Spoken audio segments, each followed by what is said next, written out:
आप सबका बहुत बहुत स्वागत है शाश्वत सत्य सनातन और परम प्रामाणिक चैनल पे, जहाँ पे सिर्फ और सिर्फ सत्य, शिव और इन्हीं की ऊर्जा से आपको हर चीज़ का ज्ञान देता हूँ। इस दुनिया में सभी ज्ञान एक तरफ, जितने भी चीज़ों का ज्ञान है, और आत्मज्ञान एक तरफ, बाकी सबको रख दीजिए, पूरे ब्रह्मांड को रख दीजिए।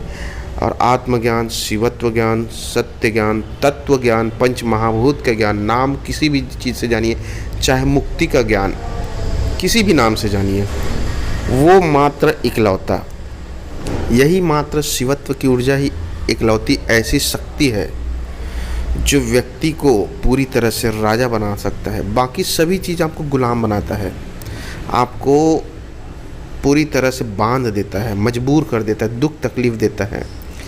इच्छा, वासना, लालच, ये सब चीज़ें आपको गुलाम की तरह बांध के रखता है। सिर्फ और सिर्फ शिव ही एकमात्र ऐसा तत्व है, शिव की ऊर्जा ही एकमात्र ऐसी ऊर्जा है जो पूर्ण रूप से आपको वहाँ और उस अवस्था में ले जाता है जिस अवस्था में आप सम्राट की तरह जीते हैं। और इस पूरे ब्रह्मांड के अंदर कोई खोजने लायक चीज़ है तो एकमात्र चीज़ है शिव, सत्य, जिसे विज्ञान भी खोजने की कोशिश कर रहा है कि ऐसा क्या चीज़ है जो इंसान के अंदर है तब इंसान जीवित है, और ऐसा क्या चीज़ है जिसके निकलते ही, उस ऊर्जा को निकलते ही या फिर उस ऊर्जा के चले जाने से शरीर मृत हो जाता है। लेकिन विज्ञान भी वहाँ तक अभी समझ नहीं पाया है। एक ही मात्र साधन है उसे समझने का, और एक ही रास्ता है शिव को जानने का, शिव को अपने माइंड में पकड़ने का, अपने अनुभव में लाने का एक ही रास्ता है, वह मानव शरीर। दूसरा किसी भी शरीर में, पशु पक्षी जानवर, इसमें वह संभावना नहीं है। मानव शरीर से ही आप सिर्फ अभी तक फ़िलहाल में जान सकते शिवत्व को, सत्य को, उस ऊर्जा को जो कण कण में व्याप्त है, जो हर जगह व्याप्त है और सबसे अनमोल चीज़ है।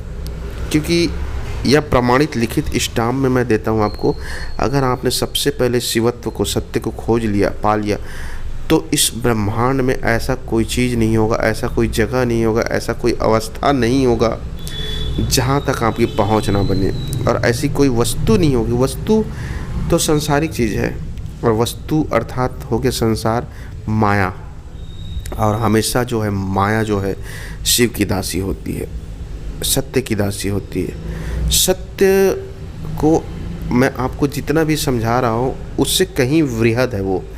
मेरे भी समझाने में, शब्दों में वह चीज़ नहीं है जो सत्य को पूर्ण रूप से बखान कर पाऊँ, क्योंकि सत्य के अधीन में हम सब हैं।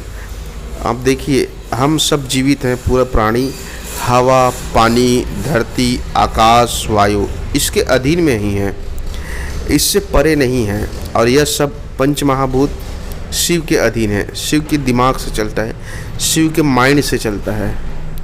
शिव के माइंड उसी को कहते हैं जो आपके अंदर भी बैठा है, वही माइंड। लेकिन गलती इतना है कि आपके ऊपर हावी है, वासना हावी है, काम, क्रोध, लालच, पैसा, धन दौलत, शरीर, जबकि सब चीज़ छूट कर जाने वाला है। और प्रमाणित मैं देता हूँ, इन सब चीज़ों में से हर चीज़ आपको दुख ही देगा, कोई भी चीज़ आपके साथ भी नहीं जाएगा।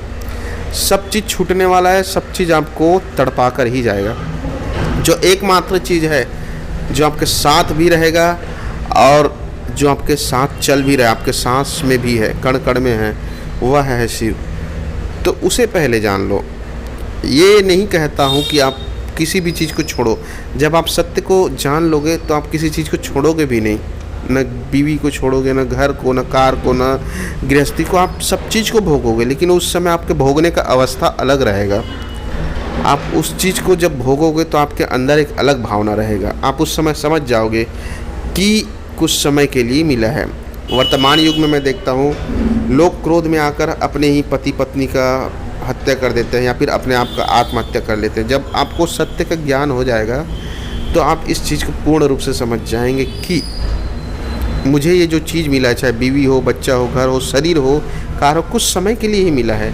और इस ब्रह्मांड में मेरा जीवन 60-70 साल, जो भी साल आप जिए, या फिर 80 साल, वैसे भी अभी औसत आयु इंसान की बहुत कम हो गई है, 60 या 70 रहेगा। तो इस कम समय में दुख, तकलीफ और ईर्ष्या के साथ आप नहीं जीना चाहेंगे। क्यों? क्योंकि आपको सत्य का ज्ञान हो चुका है। गलती यहाँ पे है, आप सत्य को नहीं देख पाते। सत्य भी एकदम ढका हुआ है, अंदर में छिपा हुआ है, वो उसको खोजना पड़ता है, वहाँ तक पहुँचना पड़ता है, तब जाके सत्य आपको मिलता है, शिव आपको मिलता है, फिर होता है चमत्कार। और जिसने भी शिव को खोजा है वह चमत्कार ही किया है, चाहे बुद्ध हो, चाहे श्री कृष्ण हो, चाहे महावीर स्वामी हो, चाहे जीसस क्राइस्ट हो। इन्होंने सभी ने अपने आप को दूत ही बताया। इन्होंने सत्य को खोजा है, भगवान को खोजा है, और सत्य में ही वह ताकत है कि आपको भी महापुरुष बना देगा। हर व्यक्ति स्वामी विवेकानंद की तरह महापुरुष बन सकता है। सत्य को जानना, बस यही एक कमी है आप